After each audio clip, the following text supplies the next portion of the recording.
आप सबको स्वागत है। Welcome once again. हाँ, तो फिर आज का प्रवचन करते हैं शुरू। पहले थोड़े मंत्र पढ़ लेते हैं। हाँ, मंगलाचरण के मंत्र हैं, अच्छे मंत्र हैं, सुनने में भी अच्छे लगते हैं और बोलने में भी बहुत अच्छे होते हैं। तो नहीं आते हो तो सुन लो, थोड़ा ध्यान कर लो। ओम अज्ञानतिमिरान्धस्य ज्ञानजनाशलाकया चक्षुरुन्मीलितं येन तस्मै श्री गुरवे नमः। श्री चैतन्य मनोभीष्टं स्थापितं येन भूतले स्वयं रूप कदा मह्यं ददाति स्वपदान्तिकम्। हे कृष्णा करुणा सिंधु दीनबंधु जगतपते गोपेश गोपिका कांत राधा कांत नमस्तुते। तप्त कंचना गौरंगी राधे वृंदावनेश्वरी विश्वभानुसुते देवी प्रणमामि हरिप्रिये। वाञ्छकल्पतरुभ्यश्च कृपा सिन्धुभ्यः च पतितानां पावनेभ्यो वैष्णवेभ्यो नमो नमः। श्री कृष्ण चैतन्य प्रभु नित्यानंद श्री अद्वैत गदाधर शिवासदि गौर भक्तवृंद। हरे कृष्णा कृष्णा कृष्णा हरे हरे, हरे राम राम राम हरे हरे। तो एनीवे, तो अभी आज का जो हम विषय है वो 7वीं अध्याय है भगवद गीता की। हमने शुरुआत कर दी थी पिछली बार। तो ये विषय है भगवान के बारे में ज्ञान, the knowledge of the absolute truth. हाँ, जो भगवत ज्ञान जिसको बोलते हैं। तो भगवान अपना ज्ञान, खुद अपना ज्ञान दे रहे हैं इस विषय में, इस अध्याय में। क्यों दे रहे हैं ज्ञान? ताकि लोग अपना अनुमान न बनाए। नहीं तो भगवान ऐसा होता, ये होगा, ये ऐसा होगा। क्यों ऐसा अनुमान बनाना चाहिए जब भगवान खुद अपना ज्ञान देके जाते हैं? भगवद गीता खोल लो, 7वीं अध्याय से लेकर 12वीं अध्याय तक पूरा भगवान का ज्ञान आपको मिल जाएगा। तो इसमें से पता चल जाएगा भगवान होता किसको भगवान बोला जाएगा, कौन भगवान होता है। अभी इंडिया में अक्सर ऐसा देखा जा रहा है ना, बहुत ऐसे लोग हैं, बहुत सारे भगवान हैं। देवी देवताओं को छोड़ के, यानी इंसान भी अपने आप को कोई कोई अपने भगवान मान लेते हैं।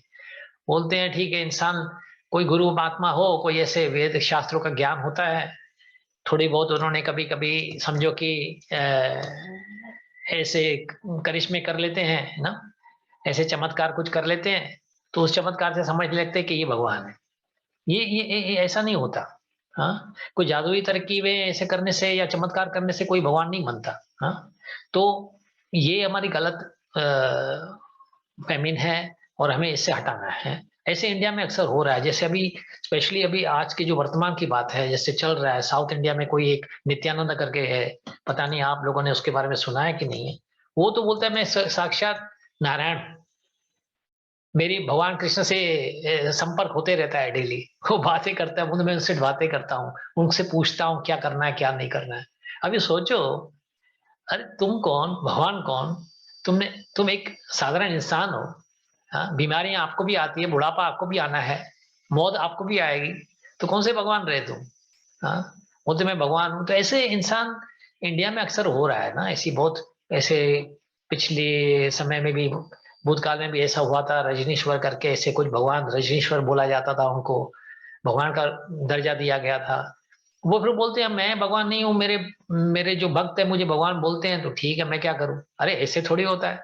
अगर भक्त बोलते हैं तो आप उनको सही करो ना, बोलो ना भगवान भगवान होता है, मैं भगवान का दास हूँ। भगवान का सेवक हो सकते हो, लेकिन भगवान नहीं हो सकते हो ना। ये गलती फिर हमारे इंडिया में बहुत होती है, और हमारा अंधविश्वास है कि हम इसको मान लेते हैं। तो शास्त्रों में अभी ये तो अध्याय में बताएंगे भगवान खुद साक्षात, लेकिन शास्त्रों में अलग, यानी जैसे कि इसमें विष्णु पुराण में बताया जा रहा है। जैसे पराशर मुनि हैं, जो वेद व्यास के, जो व्यासदेव के पिताजी हैं, तो वो बोलते हैं ऐश्वर्यश्च समाग्रश्य वीर यश्य यशस्य श्रिय ज्ञान वैराग्य चैव सतभाग भगवान भगवान गना।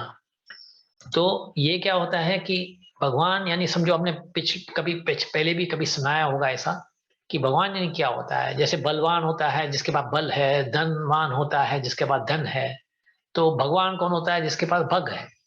भग यानी 6 ऐश्वर्य, 6 शक्तियां संपूर्ण मात्रा में। संपूर्ण या 100%, कम नहीं, 99.9 भी नहीं बोला जाएगा, 100%, 100%। 100% जिसके पास ये शक्तियां हैं वही भगवान कहलाएगा। हाँ, तो उसमें कौन से आ जाते हैं? ऐश्वर्य, जैसे वीर ऐश्वर्य, जैसी सुंदरता होती है। हाँ, वीर होना चाहिए, यश होना चाहिए, उनको फेमस होना चाहिए, श्री लक्ष्मी होनी चाहिए उनके पास, ज्ञान होने चाहिए, वैराग्य होने चाहिए। ये सब जब आपस में मिलते हैं, संपूर्ण मात्रा में मिलते हैं, तो आप भगवान कृष्ण को देख लो, उससे ज्यादा कोई सुंदर है? कभी आप भगवान को, इसकी प्रतिमा को देखो, इतना सुंदर ना। ऐसे तो अनेक देवी देवता और भी हैं, लेकिन जितने सुंदर हमारे कृष्ण भगवान है, मुरली लेकर बांके के रूप में खड़े रहते हैं, हाँ, आकर्षित कर लेते हैं किसी को भी। हाँ, तो भगवान श्री कृष्ण ऐसे सुंदर हैं। हाँ, वीर का, अगर वीरता के बारे में बोला जाए, तो आप सब जानते हैं कथाएं, कितनी कथाएं हुई है कि 3 महीने के वर्ष के थे, सिर्फ 3 महीने के थे, तो पूतना का उनके साथ झगड़ना हो गया। पूतना तो अभी बड़ी असुर थी, हाँ, मानी हुई असुर थी, न जाने इसने कितने लोगों की हत्या की हुई थी। तो इस असुर को भी उन्होंने 3 महीनों की उम्र में ही उनको उनकी हत्या कर देते हैं।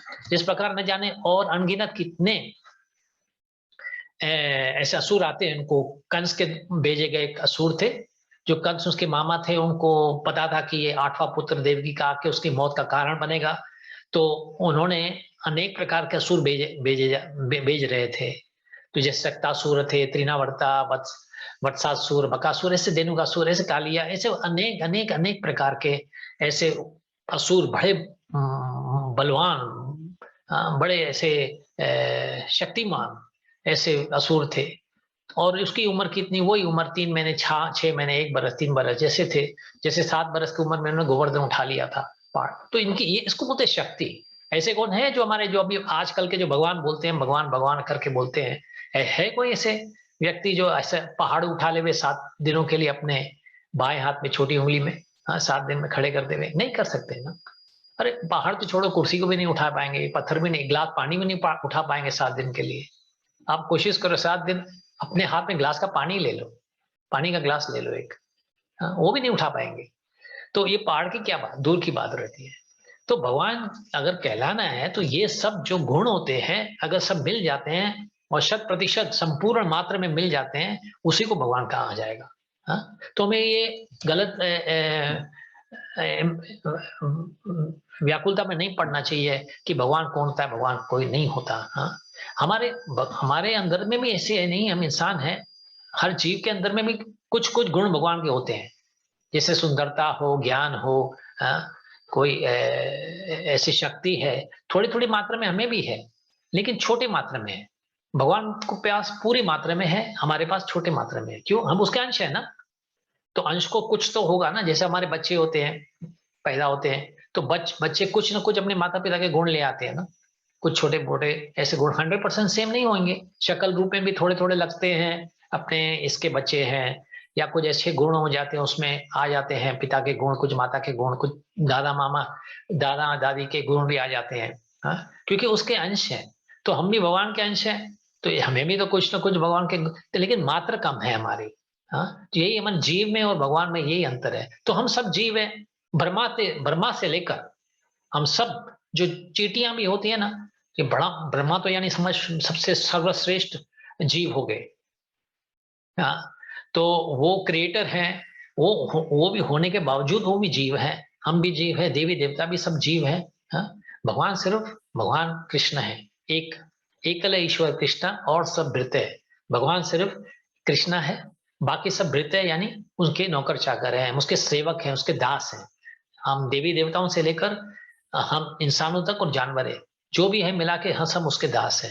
हाँ, हमें कोई अंतर नहीं है, सिर्फ हमें अलग अलग रूप मिला हुआ है, शरीर अलग अलग मिला हुआ है हमारे कर्मों के हिसाब से।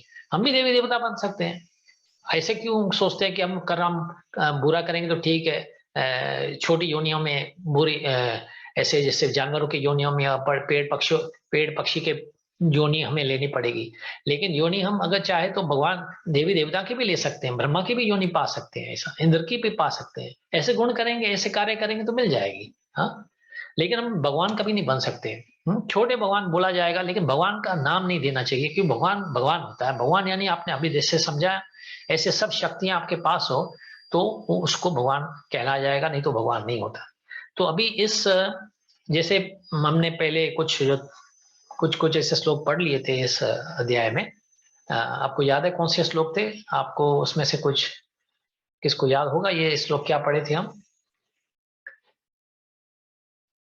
ठीक है, पहले जो श्लोक था भगवान ने जैसे बोल दिया था कि मैं आपको ये ज्ञान देने वाला हूँ, वो सर्वश्रेष्ठ ज्ञान है, क्योंकि खुद के बारे में ज्ञान है। तो इस भगवान कृष्ण के अलावा और कोई ज्ञान सर्वश्रेष्ठ कौन सा ज्ञान होगा जो सर्वश्रेष्ठ हो सकता है? भगवान का ही ज्ञान सर्वश्रेष्ठ ज्ञान हो सकता है। वो तो मैं देने वाला हूँ, तो भौतिक ज्ञान भी देने वाला हूँ और आध्यात्मिक ज्ञान भी देने वाला हूँ। लेकिन वो पहले ही समझा देते हैं, ये ज्ञान सब प्राप्त नहीं कर पाएंगे। क्यों नहीं कर पाएंगे? क्योंकि लाखों करोड़ों लोग हैं ऐसे जो कोशिश भी करेंगे ना, उनके पास ऐसे कर्म है ही नहीं। ज्ञान को पाना ठीक है, फिर भी पा लेंगे, लेकिन समझना और उसका उसका उपयोग करना, हाँ, वो बहुत कठिन है। वो आपके कर्मों के ऊपर आधार करता है और भगवान की कृपा के ऊपर आधार करता है। हाँ, बहुत लोग ऐसे बोलते हैं मैं नाम जपता हूँ लेकिन मुझे आनंद नहीं आ रहा है, ये नहीं आ रहा है। आएगा, आएगा, करते जाओ, आएगा, करते जाओ। हाँ, ये एक जीवन का सवाल नहीं है। ऐसे लाखों करोड़ों जीवन हम निकाल चुके हैं। अभी हम सोचते हैं कि कुछ ही समय में, थोड़े ही समय में हमारा पूरा जो हमारी गंदगी है, हमें जो ऐसे अवगुण आ चुके हैं, वो सब के सब अवगुण हमारे निकल जाए। हाँ, तो वो इतना आसान भी नहीं है। हाँ, उसके लिए सिद्धि प्राप्त करनी है। वो सिद्धियां जो नाम सिद्धि, कौन सी सिद्धि? नाम सिद्धि, योग सिद्धि नहीं। तो योगियों के जैसे सिद्धि प्राप्त करते हैं, अष्ट सिद्धि होती है। हाँ, वो अष्टी सिद्धि की बातें नहीं कर रहे हैं हम, योग सिद्धि की बात नहीं कर रहे हैं हम, नाम सिद्धि की बात कर रहे हैं। नाम, भगवान का नाम हमारे मन में जब बस जाता है, तो ये हमारे अंदर की जो गंदगी है, वो जो मेल है, वो हमारी मेल निकल जाएगी और धीरे धीरे हमें स्वाद आने लगेगा। जैसे जवान में कभी गंदगी होती है ना, ऐसा, हाँ, जो हम खाते हैं वगैरह, तो कभी जवान में गंदगी होने के कारण वो जो खाते हैं ना, अच्छे से अच्छा भोजन भी लेंगे ना, उसमें स्वाद नहीं आता। तो दूसरा हाल ही के आनंद ले रहा होगा और तुम बोलोगे इसमें स्वाद है ही नहीं, है ही नहीं, क्योंकि गंदगी है। तो मेल निकालनी पड़ती है जबान से, वो क्लीनिंग करके करते हैं, तो फिर बाद में वो स्वाद आने लगता है। तो इसी हिसाब से जो हम मन के अंदर जो हमारी गंदगी जमा हुई हुई है, और गंदी हो भी रही है, ऐसे नहीं जो हुई है तो इसका मतलब अभी नहीं, तो और जमा करते जा रहे हैं। तो जब तक उस गंदगी की सफाई नहीं करेंगे, तब तक भगवान के नाम में आनंद नहीं आएगा। हम्म?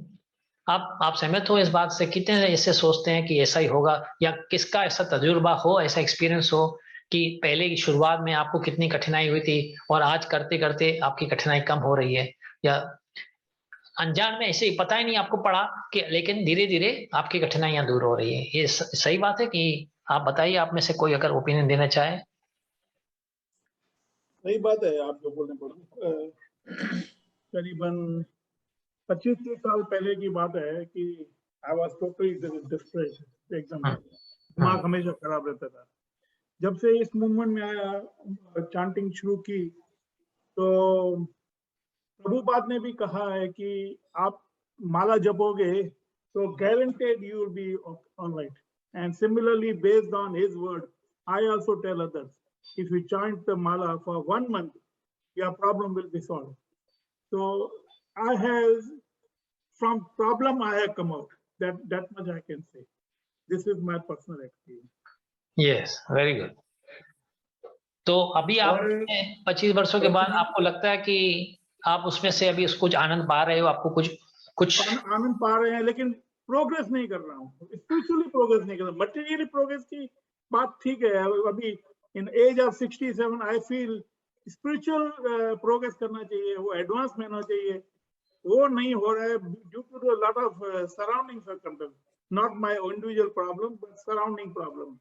वो है सभी, वो डोंट, तो that will go with my karma only. I know that is my karma, I okay. Will लेकिन जितनी बहुत साधना कर रहे थे उतनी साधना कर तो रहे हो ना अभी तक? उतना कर रहा हूँ, उतना कर रहा हाँ, तो वो भी तो बड़ा लाभ है ना।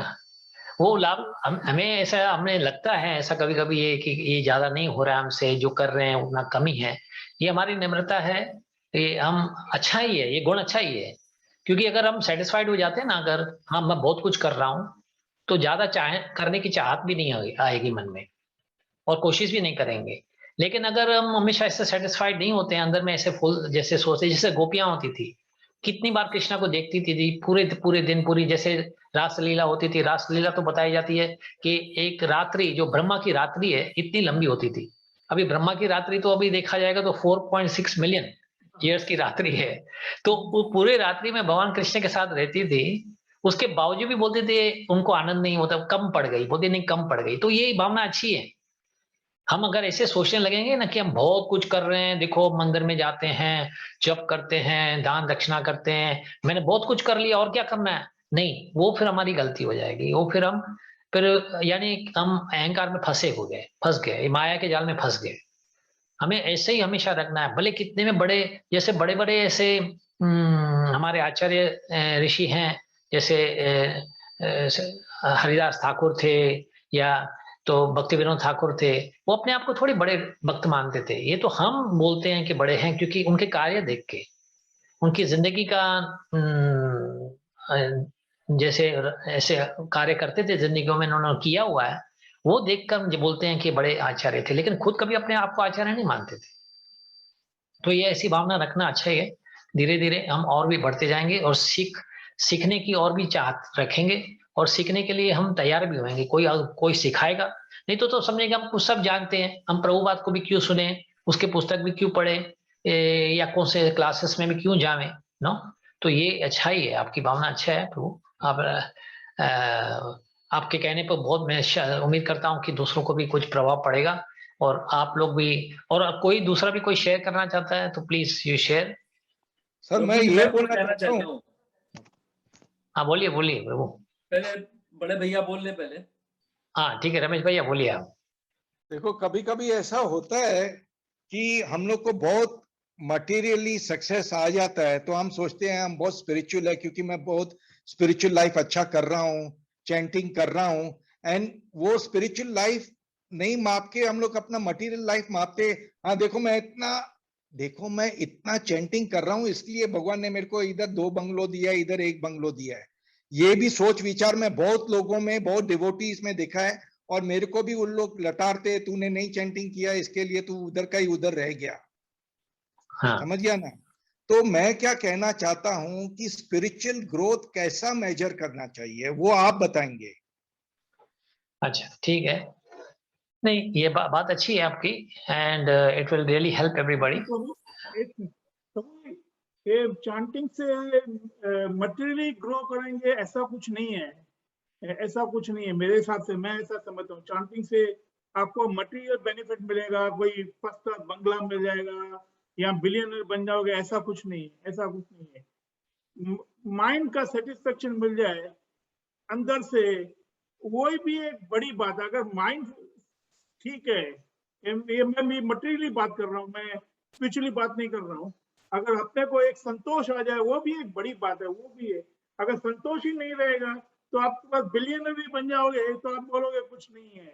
या तो संतोष की बात मेरे हिसाब से खाली संतोष आना वो भी एक बड़ी बात है कि आप खुश हो, वही एक बड़ी बात है। मैं इस हिसाब से बात कर रहा हूँ। ओके, हाँ, कि अमीर बन गए, वो चांटिंग से अमीर बन गए, वो अच्छा रखेंगे तो पीछे वो चांटिंग आप कर ही नहीं सकेंगे। This is what I feel. या you're right प्रभु जी, ठीक है। चलो फिर अच्छी बात है, ऐसे आपस में डिस्कस कर रहे हैं तो अच्छी बात है। लेकिन अभी रमेश भाई ये भी जानना जरूरी है कि अमीर होना या गरीब होना वो भक्ति करने की वजह से नहीं होता है, ये कर्म के हिसाब से। ऐसे तो बहुत इंसान दुनिया में ऐसे लोग हैं जो भक्ति के बारे में एबीसी भी नहीं जानते हैं, कुछ नहीं जानते हैं, वो भगवान के बारे में भी जानकारी नहीं रखते हैं। हाँ, इतने वेस्टर्न में है या कहीं भी वेस्टर्न दुनिया में इतने लोग हैं, बड़े बड़े अमीर लोग हैं, तो फिर भी अमीर हो रहे हैं ना। तो पैसे यानी भक्ति की वजह से नहीं होता है, उसके कर्म के हिसाब से, पिछले कर्म के द्वारा उनको आएगा। तो वो एक बात रह जाती है। अच्छा, इसका मतलब नहीं है कि भक्त हुआ तो भगवान आपका सब पैसे छीन भी लेगा, कि भक्ति पाने के लिए गरीब होना जरूरी है। देखो, जो कर्म होगा उस हिसाब से जो मिलेगा सो मिलेगा, लेकिन भक्ति के अलावा अगर आपको पैसे आ भी रहे हैं और उस पैसों का अच्छा उपयोग कर रहे हो अगर, तो अमीर बनना भी गलत नहीं है। हाँ, लेकिन अमीर होने में एक खतरा है, ये सही बात है। हाँ, वो भागवतम में भी समझाता है कि खतरा है, कि खतरे का क्या है कि पता नहीं कब फिसल जाओ। तो ये आप जैसे कुंती माता अपने जो कुंती माता है ना, जैसे पांडवों की जो यानी बुआ थी, तो वो प्रार्थना करती है भगवान से। हाँ सॉरी, उसकी माता जी थी जो पांडवों की, तो वो पूजा करती है कि मुझे अमीरी से बचाओ। हाँ, विपद संतुता शश्वत तत्र तत्र जगत गुरु, मुझे विपदें दो, मुझे तकलीफें दो। वो क्यों प्रार्थना ऐसे करती थी? क्योंकि विपदें आएंगी तो भगवान याद आएगा। नहीं, अक्सर ऐसा देखा गया है कि जब भी हमें तकलीफ आती है तो हम भगवान के पास सीधा भागते जाते हैं ना, हे भगवान क्या कर लिया, बचा लो बचा लो। द्रौपदी दी कैसे देखो भगवान के पास भागते भागते गई, जब उसकी बड़ी बड़ी सभा में उसकी जो तौहीन हो रही थी, उसकी इज्जत उतारी जा रही थी, तो भागते गई ना। तो ऐसे तो कुंती बोलती है जैसे कुंती के बच्चे थे, उनके पास भी बहुत सारे ऐसे तकलीफें आई थी, पांडवों के साथ ऐसी बड़ी तकलीफें आई थी। हाँ, तो कैसे फिर हमेशा उनको भगवान याद आते थे और भगवान की सेवा में आते थे, उसकी मदद में आते थे। लेकिन बोलती है अगर मुझसे तकलीफें निकाल दोगे, मुझे ऐश्वर्य दे दोगे और जन्म अच्छा दे दोगे, पैसे दे दोगे, तो उसमें क्या होगा, शायद मैं आपको भूल जाऊं। तो ये भावना बड़ी उत्तम भावना है। ये भावना हर किसी में नहीं आएगी। ऐसे कोई होगा नहीं इंसान की भगवान को बोले मुझे तकलीफें दो, मेरे पैसे छीन लो मुझसे, क्योंकि ये मेरे लिए खतरा है। हाँ, भगवान से खाली यही मांगना है कि मुझे किसी अवस्था में रखो, भले गरीब रखते हो या अमीर रखते हो, किसी अवस्था में रखो, लेकिन आपका भक्त बनाए रखो। हाँ, ये प्रार्थना हरे होनी कृष्णा बाबू जी। चाहिए। हाँ हरे कृष्णा बाबू जी। हाँ, बोलिए बोलिए ब्रो। बाबू जी, I share with you 2 experience जो मैंने सुने हैं बाकी लोगों से। डिवोटीज, वो लोग अपने आप को डिवोटीज कहते हैं, आई बिलीव देम, बट मैंने जो 2 चीज सुनी है वो मैं सबसे शेयर करूंगा। एक तो परसेप्शन है जनरल पब्लिक में कि जो ऑप्युलेंट है, people who are materially already opulent और दे आर सैटिस्फाइड, उनके लिए ज्यादा इजी है ये राह पे चलना। और प्रभुपाद के भी वर्ड्स मैंने पढ़े हैं बुक में कि it is easier for materially opulent people to become a better devotee because already people are having lot of struggle। जो स्ट्रगल कर रहे हैं डेली लाइफ में, उनके लिए बहुत डिफिकल्ट है ये डिवोटी बनना। काइंड ऑफ, मुझे भी एग्जैक्टली वर्ड्स याद नहीं आ रहे, पर लोगों का परसेप्शन भी है कि हाँ ये तो डिवोटी है, बट इसका ऑलरेडी बैकग्राउंड जो है वो सब कुछ वो पा चुका है, उसका सब काम हो चुका है, भला हो चुका है, ये अपना सब कुछ करके लाइक रिटायरमेंट में ठीक है कुछ कर रहा है, अपना लाइफ निकाल रहा है ये डिवोशनल सर्विस पे। बट उनके लिए मैं सिर्फ यही कहता हूँ कि like it is not immediate process, you don't start immediately or at certain number of age में तुम you start, because you don't offer sour or bad fruit to Krishna, like you have to start this at a as early as possible for, because it is good for you also to have that practice. You cannot suddenly have at certain age or at an old age, it's not possible. You have to have for a certain period of time, and it's good to start since beginning, since your childhood only is good to start. But जो start जब भी realize करे उसके लिए अच्छा है। पर perception public का जिनसे मैं बात कर चुका हूँ, वो बोल रहे हैं कि हाँ ये तो सिर्फ उसके लिए ही possible होगा जो जिन्होंने ऑलरेडी लाइफ में सब कुछ अचीव कर चुके हैं और अभी एक काइंड ऑफ साइड में ठीक है भक्ति कर रहे हैं। हरे कृष्ण। प्रभु जी, ये जो बातें हैं ना, एक्चुअली मिसकंसेप्शन है, रॉन्ग है।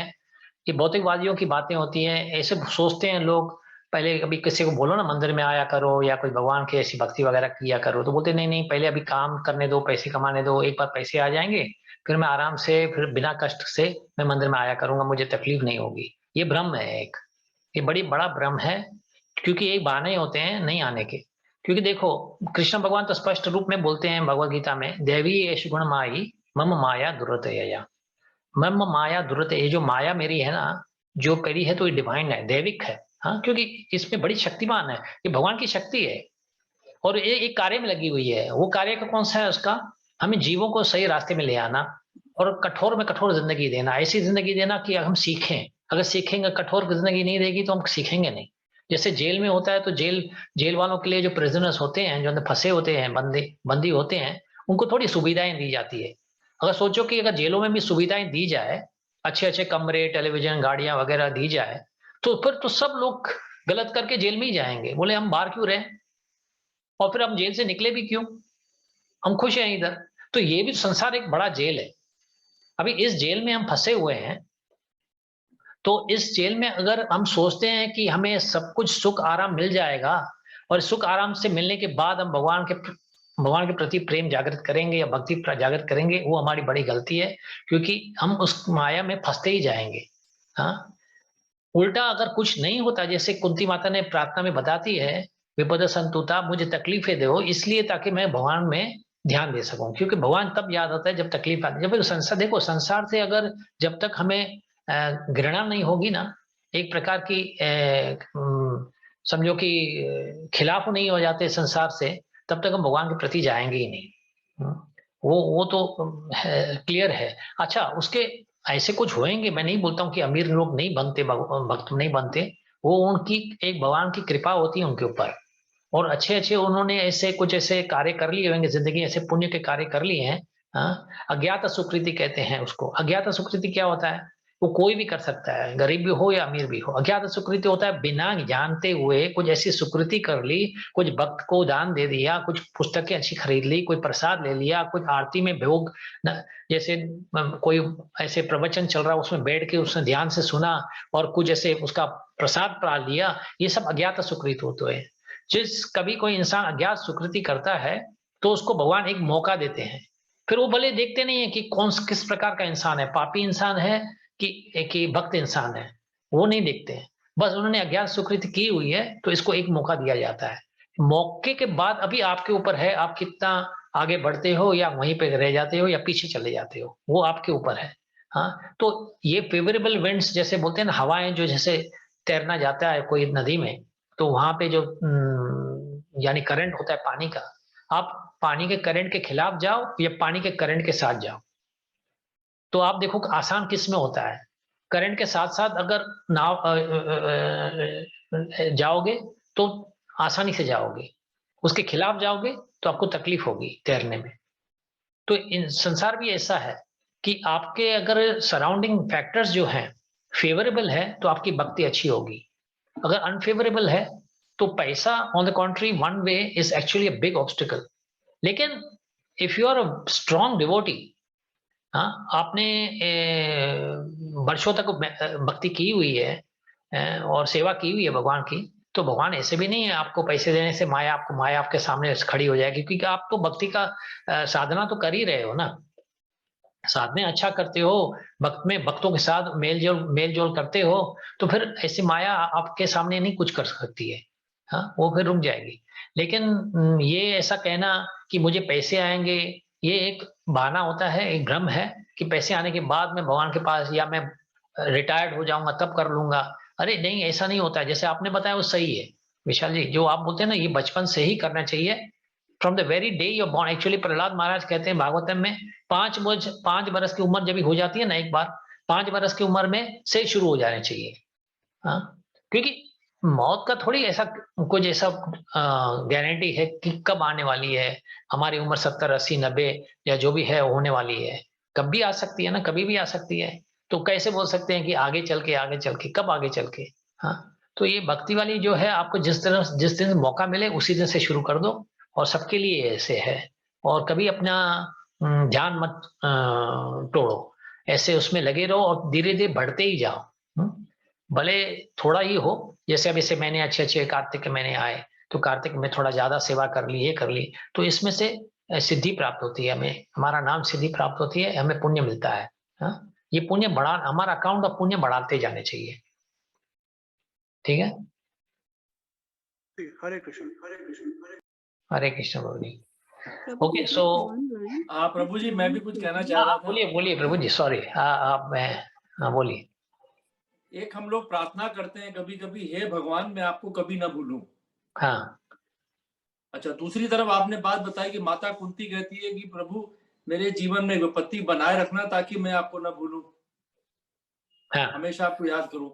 तो क्या भगवान को अपनी याद दिलाने के लिए हमेशा विपत्ति का ही जरिया मिलता है, कि अगर जीवन में विपत्ति ज्यादा आ रही तो ये समझना चाहिए कि भगवान हमको अपनी याद दिलाना चाहते हैं? खैर ये एक जरिया है, ऐसा नहीं कि इसी से ही भक्ति होगी, ऐसा नहीं। भक्ति आपको वैसे अगर ठीक ठाक भी हो तभी भी आ सकती है भक्ति, वो मैं बताया ना, अज्ञात सुकृति होने चाहिए।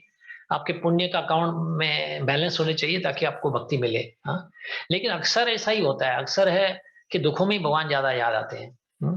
वैसे देखो ना, अभी आप सोचो कि आप बड़े इंडस्ट्रियलिस्ट हो, बिजनेसमैन हो, बड़ी अच्छी बढ़िया गाड़ियां हैं, घर बंगले वगैरह, परिवार भी बहुत बड़ा है, बच्चे, उनके भी बच्चे, आपके ग्रैंड चिल्ड्रन वगैरह, आपको कहाँ कैसे वक्त मिलेगा आपको भगवान के लिए? सुनो, बताइए ना।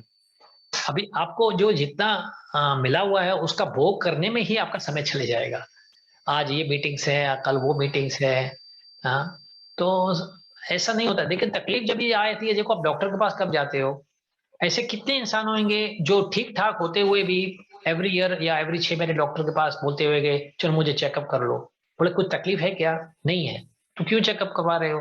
नहीं, ऐसे ही करना है, चेकअप करवाना है। बहुत कम लोग होंगे ऐसे। लेकिन बीमारी जैसे खांसी आ गई या कुछ भी हो गया, कुछ छोटा सा दर्द भी आ गया तो डॉक्टर के पास भाग के जाते हैं ना। तो ये ऐसे, ये भक्ति का मार्ग भी ऐसे ही है, भक्ति का माजरा भी ऐसा ही है। जब थोड़ा कष्ट आ जाता है, फिर भगवान को, जो नास्तिक भी होते हैं ना, वो खड़े हो जाते हैं भगवान के सामने। पहले तो बोलते भगवान कौन सा भगवान, क्या भगवान, कैसे भगवान, लेकिन नास्तिक भी होएगा, सामने आके खड़ा हो जाएगा भगवान के सामने। तो ये जो बताई गई बातें हैं, ये ऐसे साधारण बातें नहीं है। जब कुंती माता बोलती है ऐसा, तो यानी कुछ तो वजह है। हाँ, तो अभी हाँ, भक्त जो एक बार भक्त बन जाते हैं, जैसे प्रहलाद महाराज थे, बड़े भक्त थे भगवान के, या ध्रुव महाराज थे, बड़े भक्त थे। उनको जब भी भगवान सामने आ जाते हैं, उससे पूछते हैं क्या मांगना है, मांग जो मांगता है, मांगने चाहते हो। ध्रुव महाराज तो इसी आशा से गए थे ना भगवान की प्रार्थना करने, कि मैं इतना राज्य बड़ा पालूं कि मेरे पिताजी से भी बड़ा राज्य हो, मैं पिताजी से भी बड़ा इंसान बनना चाहता हूँ, राजा बनना चाहता हूँ। ऐसे ही लालसा लेकर गए थे। तो जब भी भगवान सामने आ ही जाते हैं उसकी प्रार्थना के बाद, बोलते क्या चाहिए, बताओ क्या चाहिए। तो बोलते मुझे कुछ नहीं चाहिए, बस आपकी सेवा चाहिए, आपकी भक्ति चाहिए। तो वो क्योंकि उनमें प्रेम जाग चुका है। जब हमें प्रेम आ जाएगा ना, तो फिर ये तकलीफें छोटी मोटी ये वगैरह प्रॉब्लम, जिंदगी के विपदाएं, या समझो अमीरी ही ले लो, या ऐसे धन संपत्ति ले लो, वो आपको कुछ फर्क नहीं पड़ना। जो हमने पहले 6वें अध्याय में पढ़ा था, जो योगी आ जाता है, योगी समाधि प्राप्त कर लेता है, उसमें वो पत्थर हो या कुछ ऐसे डायमंड्स हो या ज्वेल्स हो या जो भी सोना है, उनके लिए वो एक मिट्टी के समान हो जाता है। वो उस पर ध्यान नहीं देता, वो क्या है क्या नहीं उसके लिए। तो हाँ, ये सही बात है। ये एक भगवान का जरिया नहीं है, माया का जरिया है। जो जेलर होती है ना, देखो माया जैसे होती है, वो जेलर है, वो हमें सीधे रास्ते में लाने के लिए उनका कार्य दिया गया है, उनकी ड्यूटी है कि हम सीधे रास्ते में कैसे लाए। अभी लातों के भूत बातों से तो नहीं मानते, ये तो कहावत है। तो हम बातों से मानते नहीं है। अगर हम सही रास्ते पहले से आते तो ये तकलीफ आती भी क्यों? अभी जब भगवान बोलते हैं सर्वधर्मम परित्यज्य माम एकाम शरणम व्रज, सब छोड़ के मेरे पास आ जाओ, तुम्हारे जो भी पाप है मैं अपने सर पे ले लूंगा, मैं ही समाप्त कर लूंगा सब पापों को। अगर पाप समाप्त हो गए तो फिर उसका कर्म आएंगे ही नहीं हमारे ऊपर, क्योंकि समाप्त हो चुके हैं। तो भगवान के कहने पर, जो उनकी बातों में अगर बात हम मान जाते हैं उसकी बातें, तो ये कष्ट आए क्यों? क्यों ये कष्ट? तो हमारे पाप के कर्म ही, हमारे कर्म के जो फल ही है ना, ये तो पिछले कर्म के फल ही आ रहे हैं ना। तो अगर पहले सुन लेते तो ये कर्म आते ही नहीं, या आते भी तो हमारी शक्ति इतनी होती कि इस कर्म को झेल लेते हैं आसानी से। बात ये दोनों कोई भी हो सकती है, या मुझे पापों से मुक्त कर दो, या मुझे इतनी शक्ति दो कि मैं इस पापों को झेल सकूं आसानी से, मुझे तकलीफ ना हो। तो भगवान तो देने के लिए, दोनों को देने के लिए राजी है, लेकिन नहीं करते हैं तो फिर ठीक है, चलो भाई यही रास्ता, बोलते सीधी उंगली से घी नहीं निकलता, तो टेढ़ी उंगली एक अपना लो। तो बात कहीं किसी से कैसे भी समझ लो, आखिर में वही पड़ती है कि ये संसार जेल है, और जेल में सुविधाएं नहीं दी जाती है। आपको वहाँ न्यूज़पेपर, टेलीविजन, कलर टीवी ये वो नहीं मिलेंगे, आपको वो छोटा सा कमरा मिलेगा, और वहां आपको तकलीफें देखनी पड़ेगी ताकि आपको जेल से निकलने की तमन्नाएं हो। नहीं तो जेल से निकलोगे क्यों? अगर तकलीफें नहीं होगी तो आप तो बार बार आते रहोगे। जैसे कोई कोई होते हैं ऐसे, जाते हैं अंदर, एक बरस के बाद 6 महीने के बाहर रह के फिर अंदर आ जाए, बोलते अंदर ज्यादा रोटी रोटी गरम रोटी तो मिलती है खाने के लिए, रहने के लिए छत तो है, बाहर तो वो भी नहीं मिलता है उनके लिए। तो ऐसा नहीं है। ये सही बात है, ये एक जरिए है। जैसे दुर्गा माता के आपने देखे 10 हाथ होते हैं, हर हाथ में क्या होता है? कोई ना कोई अस्त्र या शस्त्र। हाँ, हाँ, क्यों होते हैं वो? हमें खाली असुरों के लिए नहीं होता है, यानी असुर हमारी जो सोच है उसके खिलाफ है हमारे, क्योंकि इंसान कोई असुर नहीं होता। इंसान की सोच असुरिक होती है। भगवान के खिलाफ जाना एक असुरिक सोच है। तो वो अस्त्र जो है, जो देवी माता के हाथों में है, वो हमारी सोच को दबाने के लिए है। बेटा ऐसे नहीं समझेगा तो मैं ये बेच देती हूँ, वो बेच देती हूँ, ताकि दुख के ऊपर दुख, दुख के ऊपर कभी तो टूटेंगे। और एक बार बस भगवान के दर पे एक बार तो जाना है, एक बार गए तो बस जैसे आपका रास्ता खुल गया। क्योंकि one of the qualities Krishna भगवान में 64 क्वालिटीज है, 64 क्वालिटियां हैं ना। उसमें एक क्वालिटी है, 17 नंबर क्वालिटी है, he is very grateful. Grateful Hindi में क्या कहा जाए, आभारी है, बहुत आभारी है। आप कुछ भी छोटे से छोटे आप कुछ उसके लिए कुछ सेवा कर लो ना, बहुत आभारी हो जाते हैं आपको, उसका न जाने अनगिनत हिसाब से फल दे देते हैं। हाँ? वो देखते नहीं है कि इसने आपका कार्य तो बहुत ही तुच्छ था, छोटा था, फिर भी वो उसका one of the good quality, उसका ये स्वभाव है, इज वेरी ग्रेटफुल। हाँ, तो बस हाँ यही बात है, बस यही। ये भी तो हो सकता है प्रभु जी, क्लास में जो बच्चा बहुत पढ़ने वाला होता है तो टीचर भी बार बार उसी से क्वेश्चन आंसर ज्यादा करती हैं।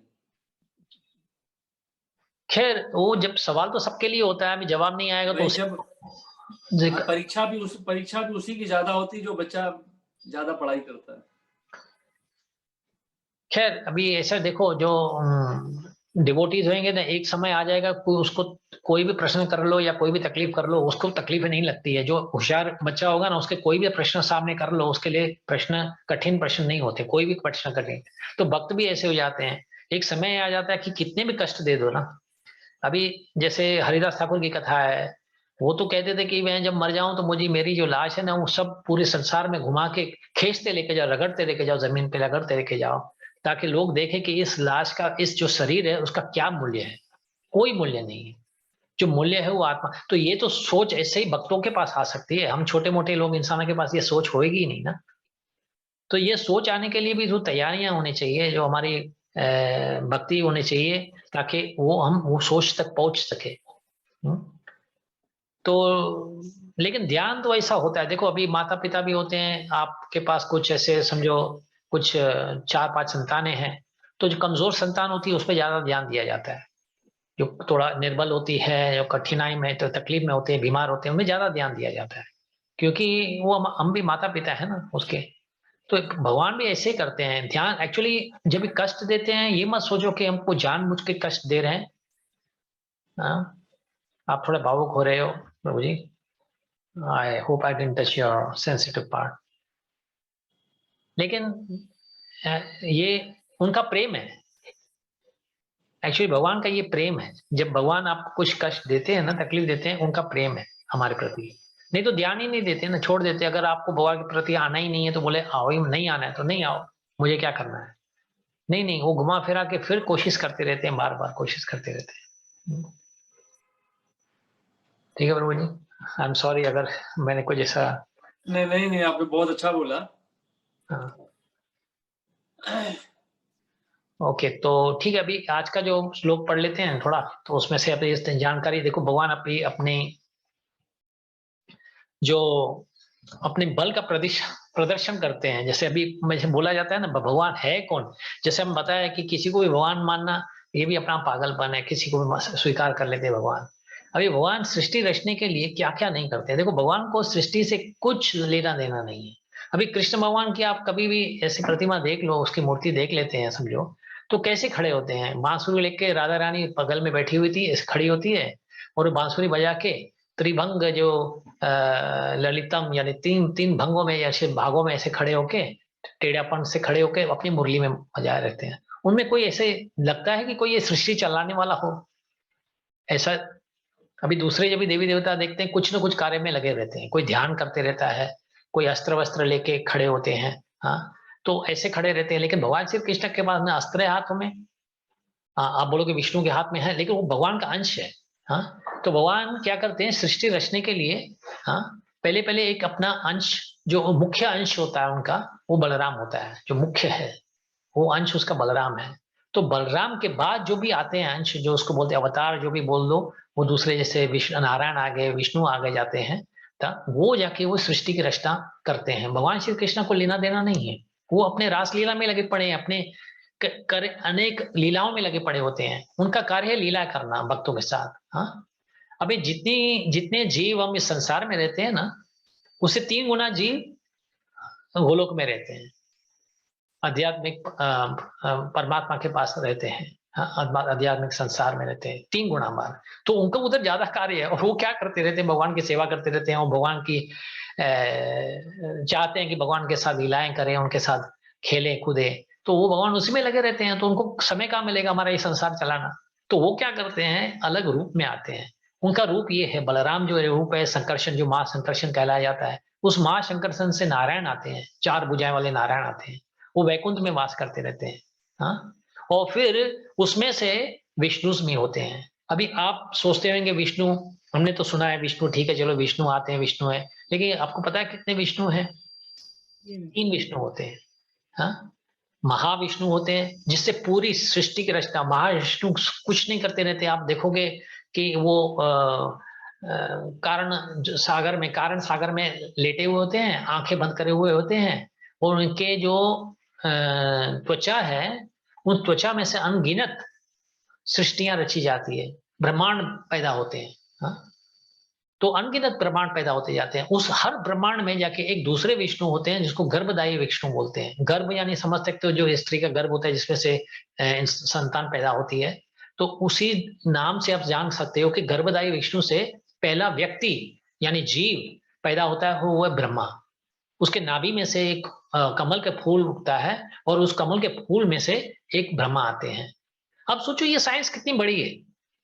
अब कितनों को ये पता होगा ये क्या हो क्या रहा है। हम तो सोचते होंगे कि ठीक है ये धरती में रह पड़े हैं। अब ये सोचो धरती है क्या, एक छोटा छोटा सा प्लेनेट है, एक टाइनी सी पे एकदम छोटे में छोटा प्लेनेट। हाँ, एक छोटा नक्षत्र है, उसके अंदर अब न जाने कौन से कोने में हम रह पड़े हैं। छोटे से कोने, छोटे से ऐसे गांव में, छोटे से गली में रह पड़े हैं। अपने आप को समझते हैं कि हम जानू हैं, हम ज्ञानी हैं, हम सब कुछ जानते हैं भगवान के बारे में। क्या जानेंगे भगवान के बारे में।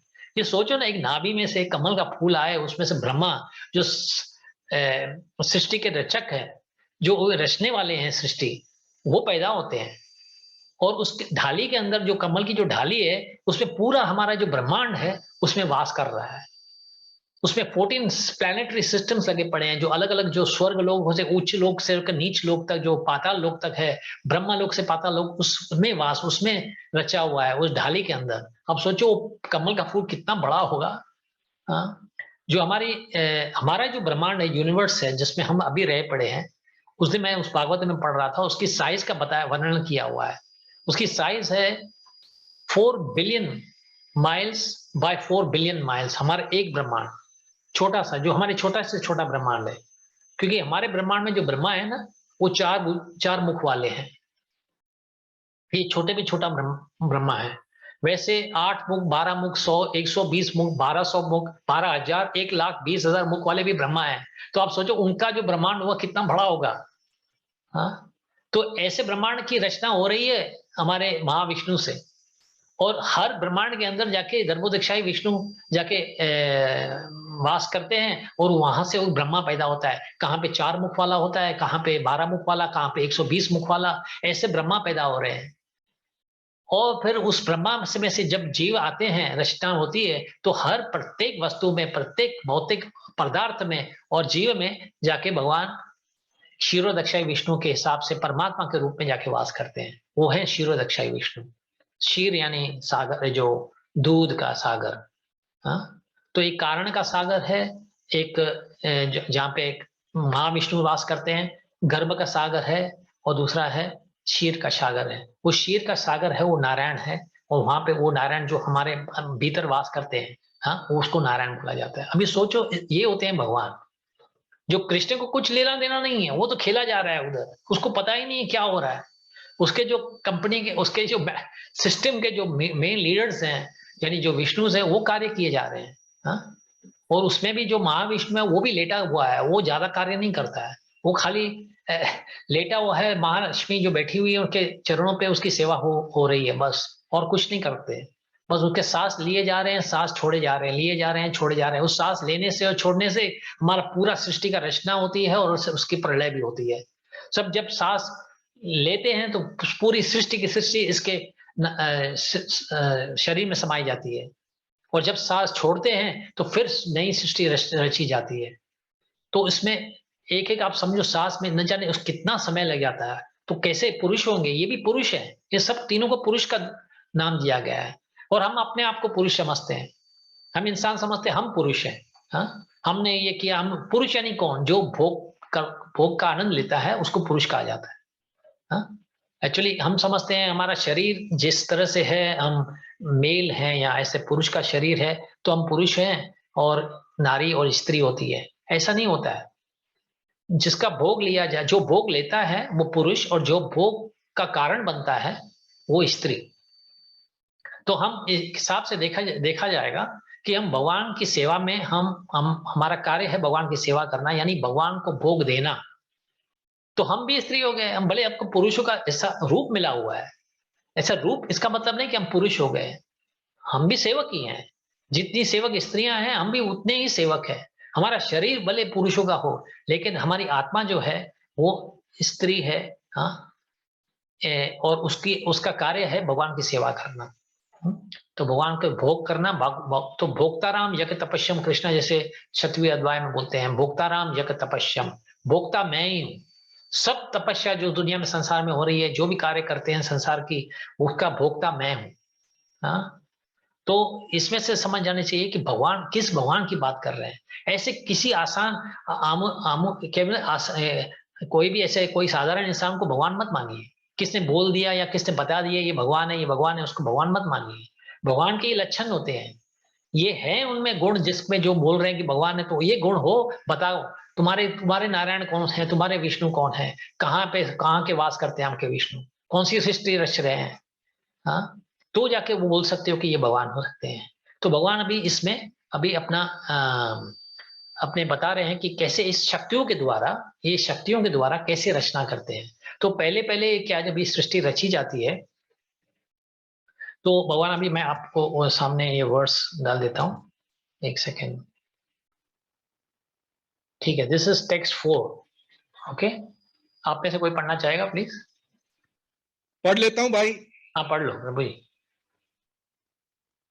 टेक्स्ट 4।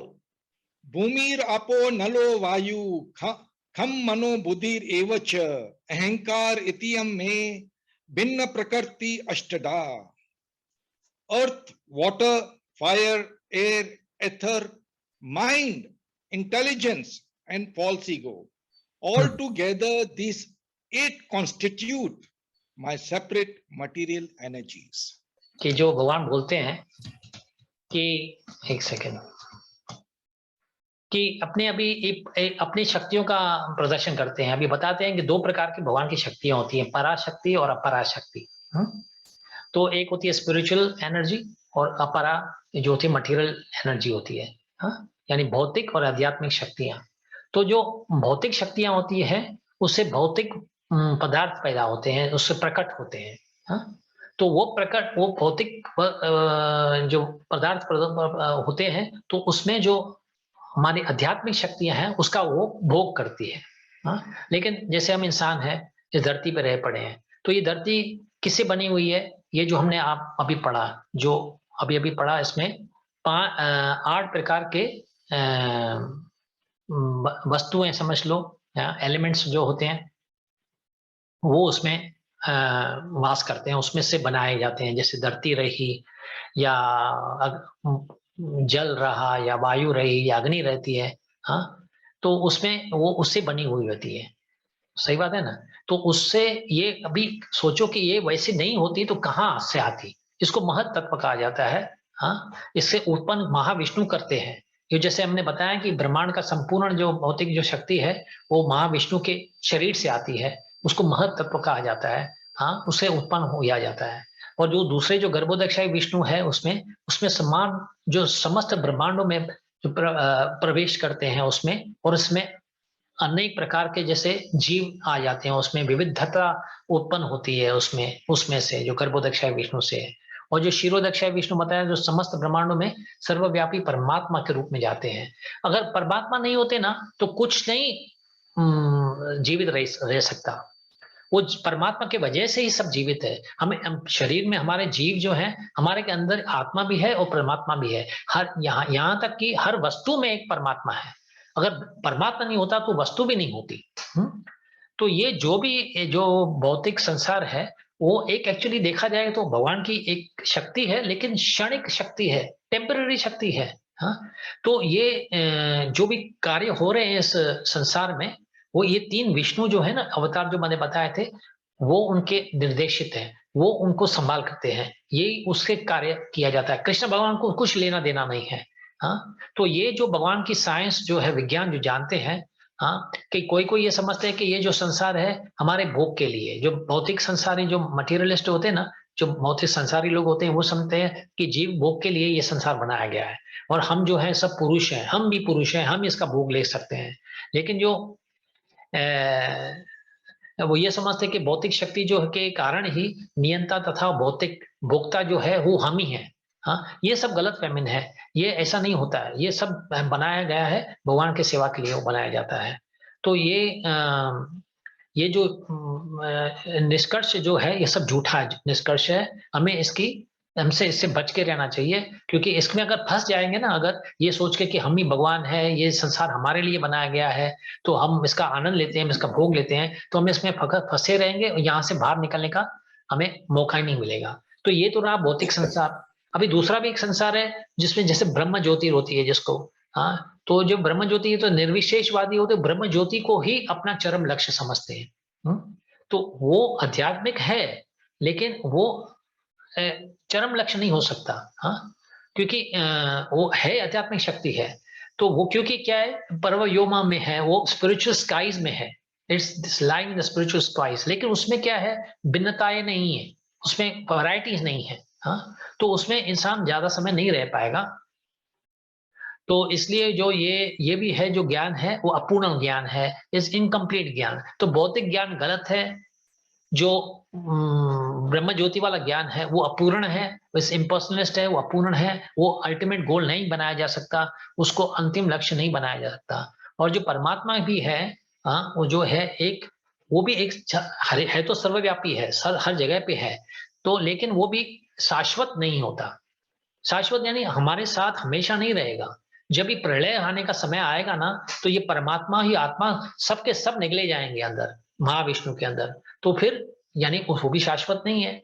तो खाली शाश्वत कौन है? वो है सुप्रीम पर्सनालिटी गॉड कृष्णा। हाँ, परमात्मा सिर्फ भगवान जो सर्वश्रेष्ठ भगवान है, वो सिर्फ एक भगवान है, वो एक कृष्णा है। वो पूर्ण शक्तिमान है, और उनकी नाना प्रकार की भिन्न तथा अतरंगा शक्तियां होती है। ऐसे शक्तियां अलग अलग होती हैं, जैसे पराशक्ति, अपराशक्ति, तटस्थ शक्ति, ऐसे अनेक प्रकार की शक्तियां भगवान में होती है, जिससे हम ये देख रहे हैं, जो लीलाएं हो रही है, जो संसार में रचनाएं हो रही हैं, वो सब उसकी शक्ति की वजह से ही हो रही है। तो अभी इसमें बताया गया है कि भौतिक शक्ति जो है 8 प्रधान रूपों में व्यक्त होती है। जैसे अभी बताया, इनमें से प्रथम कौन से हैं?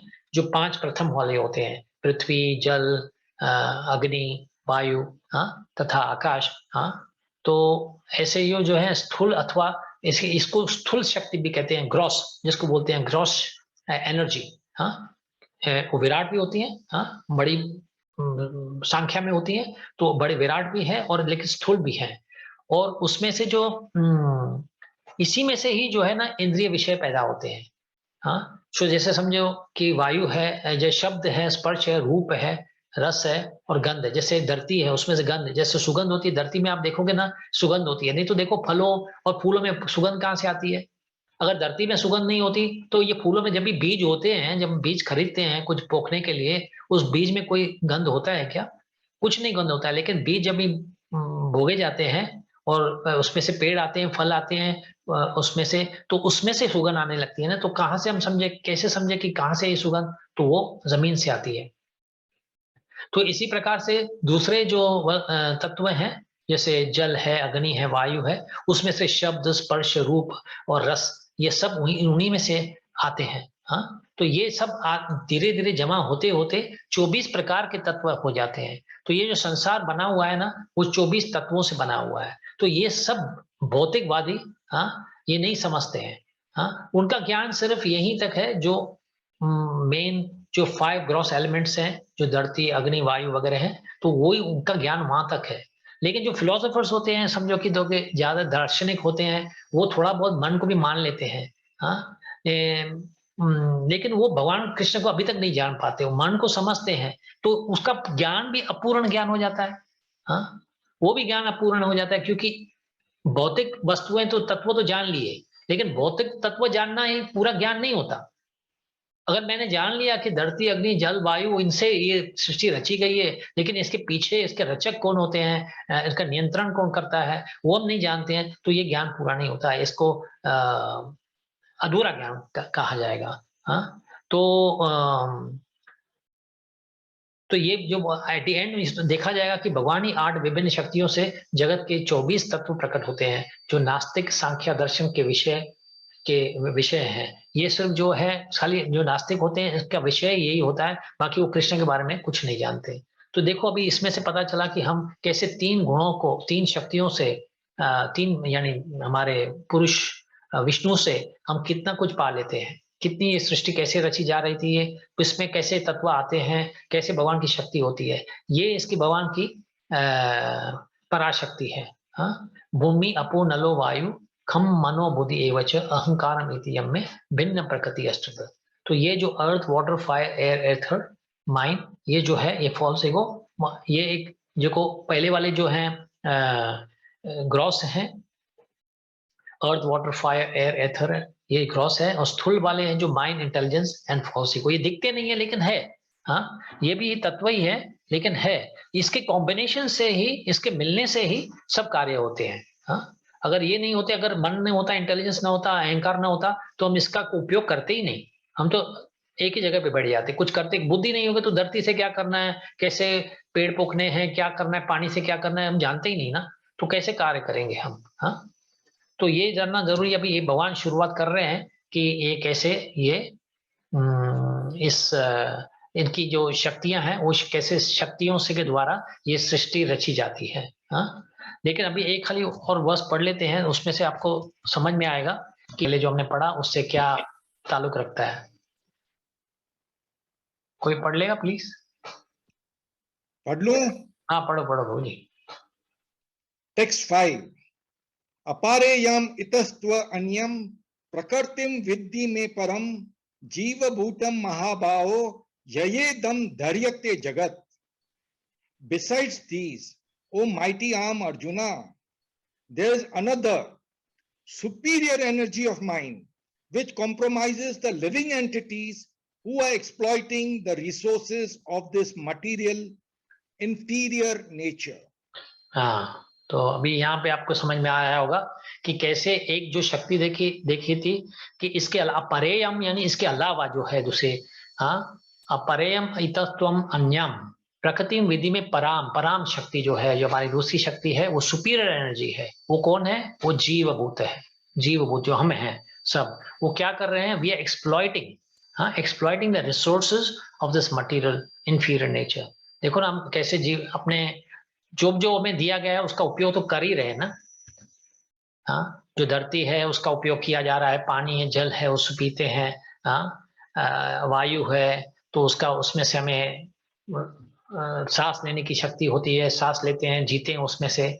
या धरती के अंदर से भी न जाने कितने अनगिनत ऐसे रिसोर्सेज हैं, जैसे गोल्ड है, ऑयल है। हाँ, ये सब हम उसका उपयोग करते हैं ना, तो वो रिसोर्स का हम उसका उपयोग करते हैं और उसमें से हम मेंटेन कर पा रहे हैं अपने आप को।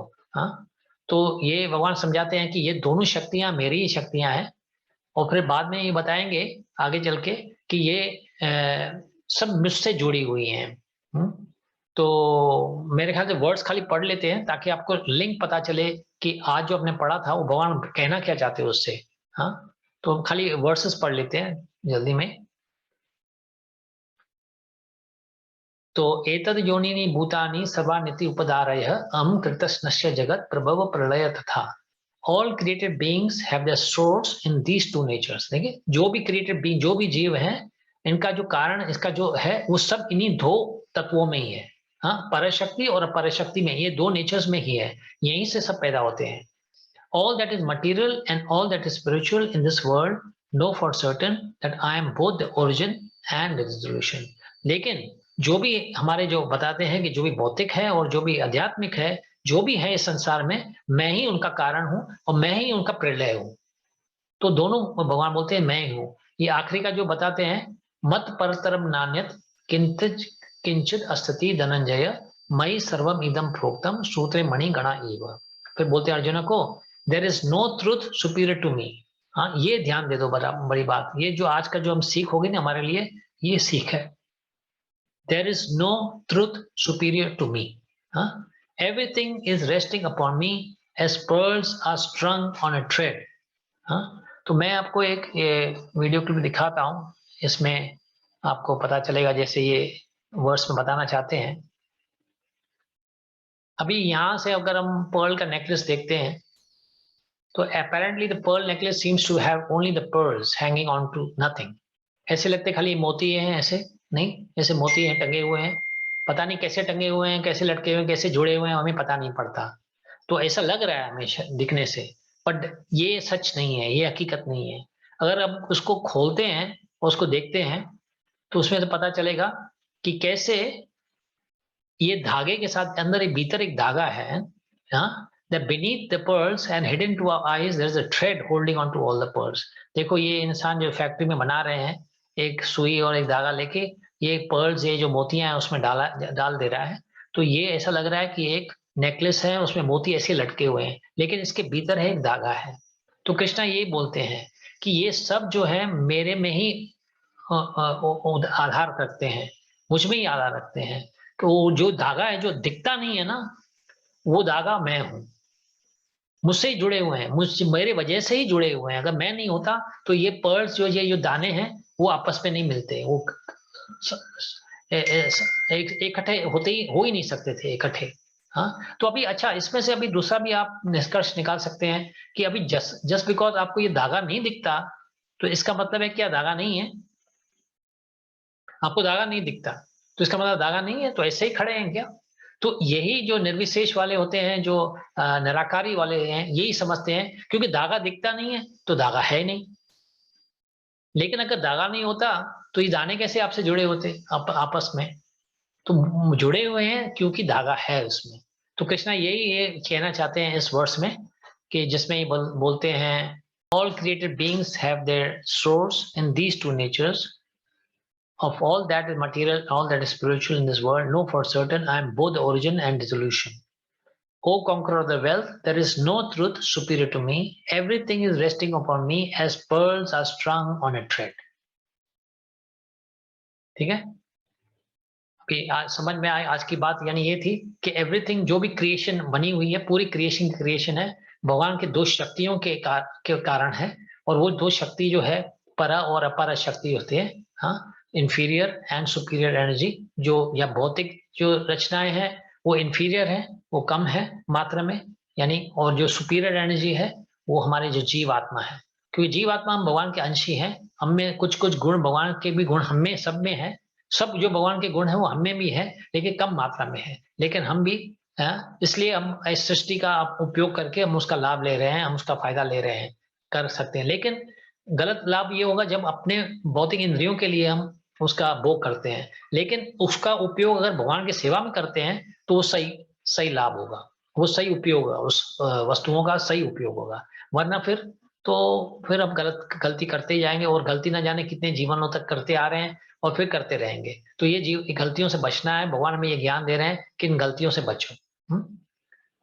ठीक है, तो बहुत बहुत धन्यवाद। आपको कुछ ऐसा कुछ बोलना हो, कुछ शेयर करना हो, हाँ, आप कर सकते हो। अभी हम सब उसका सुनेंगे, लाभ लेंगे। हाँ, प्रभु जी, आपने भी एक बात बता, सॉरी आज पहले आप बोलो राजू भाई। आपने एक बात अभी कही थी, या तो भगवान मेरे पाप क्षमा कर दे या मुझे विपत्ति सहने की शक्ति दे। हाँ, तो उसमें सरल ये नहीं है कि मैं उनसे माफी मांग लूं। तो वो सरल तो वो तो बोलते तो ऐसे ही है ना, बोलते तो है मेरे पास आ जाओ, मैं सब माफ कर दूंगा, मैं सब आपका जो है पाप ले लूंगा, अपने सर पे ले लूंगा। सरल तो वही होगा। लेकिन जब भी ऐसी शरणागति करे ना हम सभी, तो ये शरणागति में क्या है, देखो अभी कृष्ण जब आए थे तो बोल के गए सर्वधर्मम परित्यज्य, या बोले मन मना भव मत भक्तो, मेरे में मन लगाओ, मेरे भक्त बन जाओ, मेरी प्रार्थना करो, हाँ, तो ये बोल के गए। तो ठीक है, वो नहीं कर पा रहे हैं तो चैतन्य महाप्रभु आए, बोले नाम जपो मेरा, कृष्ण का नाम जपो। हाँ, सततम कीर्तयन्तो माम यतन्तश्च दृढ़ता, सततम। ये इस शरणागति इसको बोला जाता है। जैसे अभी द्रौपदी का जब किस्सा लेते हैं, जब द्रौपदी को नंगा किया जा रहा था, तो द्रौपदी ने तो भी पहले भगवान को नहीं याद करती है, पहले दूसरे जरिए ढूंढती है अपने आप को बचाने के लिए। धृतराष्ट्र को बोलती है, भीष्म पिता को बोलती है, द्रोणाचार्य को बोलती है, आप गुरुओं बैठे हो, आप ऐसे सब बैठे हो, क्या देख रहे हो, मेरी मेरी सहायता करो, मुझे बचाओ। किसी कोई इसके बचाव में नहीं आया। तो ये कहना क्या होता है कि हम क्या करते हैं जब तकलीफें आती हैं, पहले रिश्तेदार है, दोस्त मित्र, गवर्नमेंट या इनके पास जाते हैं, हमारी सहायता करो, हमारी सहायता। क्यों समय गंवा रहे हैं, कुछ नहीं करने वाले हैं। जब द्रौपदी के लिए अपने उनके पिता समान, दृष्ट पिता तो उसके पिता, और भीष्म पिता तो पिता समान उनके दादा थे, वो नहीं कुछ कर पा रहे थे। गुरुजन थे, द्रोणाचार्य थे, वो गुरुजन थे, वो नहीं कुछ कर पा रहे थे। तो आप सोचो ना, हमारे मित्र रिश्ते बंदे वो क्या कर पाएंगे। हाँ, वो उल्टा मन में बार भले शौक दिखाएंगे भी, तो अभी फिर अंदर में बोलेंगे आया अभी पहाड़ उठ के नीचे, क्या बोलते हैं, ऊट पहाड़ के नीचे, पहाड़ के नीचे आया। ऊट पहाड़ के नीचे अभी आया, अभी देखते हैं क्या करता है। मन में तो ऐसे बोलेंगे, अभी देखते हैं तू क्या करता है।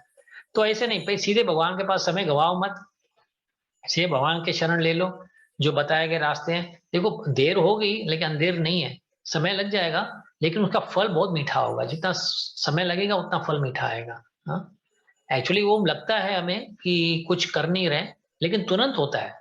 देखो जैसे हमने कभी एक बार बताया था, एक उदाहरण दिया हुआ था, फैन का उदाहरण दिया हुआ था।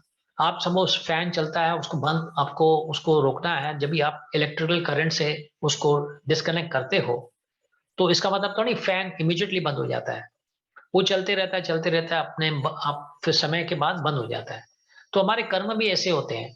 हम भगवान के शरण जब ले लेते हैं, तो पिछले कर्म इतने कुछ कुछ होते हैं जो थोड़े थोड़े मात्रा में चलते जाते हैं, थोड़े धीमे चलते हैं। उसका जो फोर्स होता है उतना स्ट्रांग फोर्स नहीं होता जितना फैन में जैसे जैसे धीमे चलने लगता है, फोर्स नहीं होता है।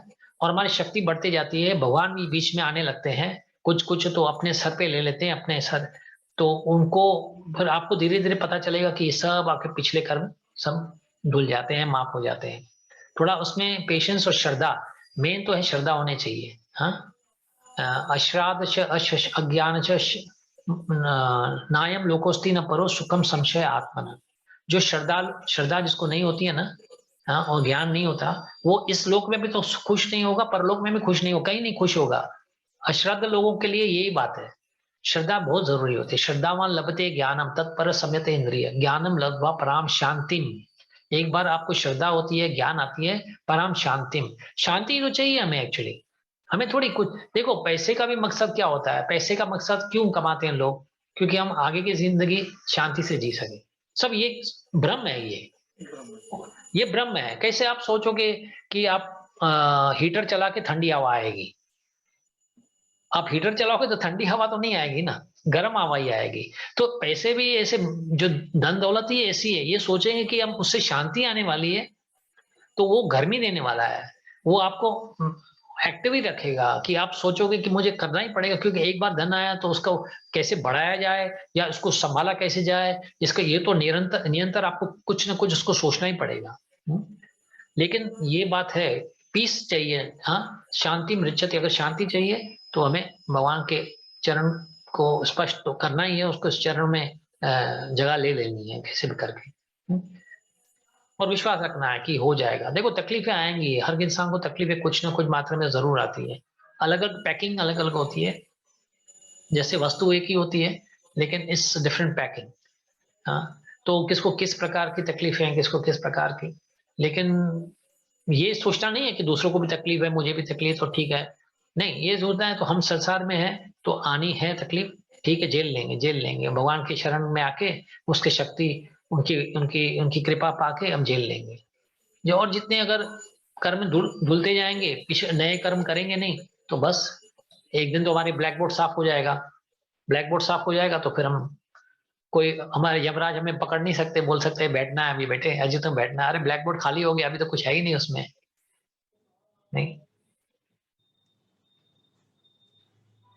ओके प्रभु जी, थैंक यू प्रभु जी। भाई हाँ बोलिए प्रभु जी। भाई देखो आज क्या हो गया शुक्राना जो है, शुक्राना मीन्स ग्रैटिट्यूड। हाँ तो इंसान का बेटा इंसान होता है, जानवर का बेटा जानवर होता है, इसमें तो कोई शक है ही नहीं। लेकिन आज सुबह को जब मैं नाश्ता खा रहा था और अन्न अपने मुंह में डाल रहा था, तो मैं सोचा ये तो धरती से पैदा हुआ है, ये अन्न जो हमें मिल रहा है और मेरे मुख के अंदर जा रहा है, ये तो धरती माँ से आया है। और इतनी पवित्र चीज मैं खा रहा हूं और चिंता कर रहा हूं दूसरे चीजों के बारे में, ये तो सही नहीं है। तो एकदम शुक्राना कर दिया मैंने, भगवान ये भी तुम्हारा एक रूप है जो मेरे शरीर का अंग में ही जा रहा है। तो एक जो श्लोक है, खाने वाला भी ब्राह्मण है, घी भी ब्राह्मण है, सब ब्राह्मण है। तो ऐसा शुक्राना मेरे में आ गया, तो मेरा गति, जो खाने की गति थी, एकदम स्लो डाउन हो गया, जैसा मैं पूजा पाठ कर रहा हूं। तो ये, जैसा मैंने आपसे एक क्वेश्चन पूछा था कि स्पिरिचुअलिटी की मेजरमेंट क्या है, तो स्पिरिचुअलिटी की मेजरमेंट ये है कि वो हर टाइम एक भाव में रहता है, शुक्राना की भाव में। कुछ है तो अभी आप उसको बता सकते हैं, एक्सटेंड कर सकते हैं। नहीं, दिस वंडरफुल रियलाइजेशन, आपकी जो बोल रहे हो सही बात है। You see, when it comes to the point that everything is given to you by Krishna, everything comes from him, everything comes from Krishna, तो natural response would be कि आप उसपे आप जो thankful रहें, grateful रहें उसके लिए। हाँ, ये भी एक अच्छी भावना ही है। दिस कॉन्सेप्ट नहीं आएगा ना कि ये दिया हुआ है मुझको, ऐसे नहीं कि मैंने प्राप्त किया हुआ है। ये दो भावनाएं अलग अलग है, मैंने प्राप्त किया या मुझे दिया गया। तो मैंने प्राप्त किया तो हमें अहंकार पैदा हो जाता है, और जो मुझे दिया हुआ है तो एक भावना, एक ग्रेटिट्यूड की भावना आ जाती है कि भगवान ने दिया, मुझे लायक समझा मुझे देने के लिए। तो वैसे संसार में न जाने कितने लोग हैं उनको कुछ नहीं प्राप्त हो रहा है, मुझे एटलीस्ट भगवान ने दिया तो सही। तो is one of the good symptoms, is one of the positive symptoms. ऐसे बहुत सारे सिम्टम्स हैं, but starts from gratitude, that's true. अगर ग्रेटिट्यूड ही नहीं होगी तो कहाँ से हम आगे दूसरे गुण पा सकते हैं ना। गुण ऐसे ही शुरू होते हैं ना। तो इसे अर्जुन भगवान पूछता है कि भक्तों का गुण क्या है। वैसे मेरे ख्याल से सेकंड चैप्टर में 52nd या 54 और 55 वर्ड्स में बोलते हैं कि how does he walks, how does he talks, how does he sit, कि क्या क्या बोलता है, क्या कैसे चलता है और कैसे बैठता है। तो ये लक्षण पूछता है भगवान से। तो भगवान क्या बोलते हैं उसमें, बोलते हैं उसके जो हर गुण होते हैं ना, हर कार्य होते हैं, वो मेरे सेवा में लगे रहते हैं। वो मन भी मेरे में लगाता है, चलता भी है तो मेरे मंदिर की तरफ आता है, बोलता भी है तो मेरे बारे में ही बोलते रहता है। जो ग्रहण करता है, जो खाता है, वो भी प्रसादी मेरे भोग चढ़ा है वो खाता है। तो ये अच्छे लक्षण हो जाते हैं। जब ये लक्षण देखोगे कि समझ लो कि ये सही रास्ते पे जा रहा है इंसान। इसमें देवी देवता के गुण आ जाते हैं। यशास्ति भक्ति भगवती अकिंचन सर्व गुणे समासते सुरा। हाँ, भागवतम में ये वर्ड्स आता है जिसमें समझाता है कि जब हम भक्ति के मार्ग में होते हैं तो धीरे धीरे बिना कोई ऐसे अलग से कोई ऐसा कोई ऐसी प्रयत्न करने से, अलग से प्रयत्न करने की जरूरत नहीं पड़ती। आप में अच्छे अच्छे गुण आते ही जाएंगे धीरे धीरे। देवी देवताओं के गुण बोलते हैं। यशास्त्र भक्ति भगवती, जो भक्ति अब भगवती को यानी भगवान को भक्ति करते हैं, हाँ, तो सर्व गुणे समासते सुरा। सर्व गुणे, जो सब हर प्रकार का जो सुरा यानी भगवान देवी देवता, जो देवी देवता के गुण हमें आने लगते हैं। हाँ, तो हमारे में निर्मलता, सिंसियरिटी, टॉलरेंस, ये सब आने लगेंगे धीरे धीरे। ठीक है, ओके। तो और कोई है, कोई ऐसा टिप्पणी वगैरह शेयर करना चाहेगा? आनंदवर्धन प्रभु, आप कुछ बोलोगे? हरि बोलो। हरि बोलो, हरि बोलो। सुन रहा हूँ, बड़े बड़े भक्त बैठे हैं इधर। महारथी। हरे कृष्ण बाबू जी। हरे कृष्ण, हरे कृष्ण। नहीं, अशोक ने जो क्वेश्चन पूछा था ना वो कुंती महारानी के बारे में, तो मैंने ऐसा एक सिमिलर, तो ऐसा लेक्चर में सुना था, किसी ने किसी महाराज से पूछा था, मेरे ख्याल से राधानंद महाराज से, तो बोला कि हम ऐसा प्रार्थना कर सकते हैं कि, बोला पहले आप कुंती महारानी के स्टेज पे पहुंचो, क्योंकि उस स्टेज पे जब पहुंचते हैं ना तो वो परमहंस स्टेज है, उनके लिए दुख सुख सुख दुख समय कृत्वा लाभा लाभा उजाया जाए, उनके लिए दुख और सुख एक ही है, उनको कोई फर्क नहीं पड़ता है। लेकिन हम को दुख मांगने की जरूरत नहीं है, हमको ऐसे ही दुख आ जाएंगे, तो हमने कर्म ही ऐसे किए हैं तो दुख मांगने की जरूरत नहीं है। वो जैसे सुख अपने आप आता है तो दुख भी अपने आप आता है, लेकिन दोनों सिचुएशन में जैसा विनोद बिहारी ने समझाया कि हमें भगवान का शरण नहीं लेना चाहिए, क्योंकि सुख में कभी कभी भूल जाते हैं और कभी कभी बहुत दुख भी आता है तो आदमी भगवान को भूल जाता है, फिर वो दूसरी चीजों का, नशे का और दूसरे पदार्थ का सहारा लेता है। लेकिन हमें वो एकदम स्टेबल होना चाहिए हमारे स्पिरिचुअल लाइफ में कुछ भी हो। जैसे हम जैसे दुकानदार जो होते हैं, आप भी अशोक जी दुकानदार थे ना, तो सीजन है कि नहीं है, दुकान हम खोल के बैठते हैं, भाई ग्राहक नहीं आए, कभी कभी मैं सोचता हूँ कोई ग्राहक भी नहीं आता है, ठंडी का मौसम है, बारिश पड़ रही है, अरे कौन सा ग्राहक आने वाला है, तो बोलता है नहीं मुझे दुकान खोलना है, हमारा टाइम देना है, तो उस बात के लिए हम करते हैं। तो भगवान की भक्ति के लिए भी ऐसे ही सुबह को उठना है, जप करना है, भागवतम पढ़ना है, प्रसाद खाना है, भगवान को ऑफर करना है, तो ये सेम है प्रिंसिपल अप्लाई करना है। वो प्रोग्रेस का मत सोचे कि प्रोग्रेस कर रहे हैं कि नहीं कर रहे, वो भगवान के हाथ में है, वो करुणा उनके हाथ में है। हमारे हाथ में जो है, जो एफर्ट है, जो परिश्रम कर सकते हैं तो वो करें बस। ओके, हरे कृष्णा। ओके प्रभु जी, thank you very much. Hare Krishna प्रभु जी। हाँ विशाल बोलिए।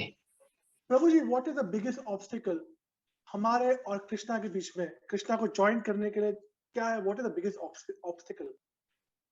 Biggest obstacle is forgetfulness.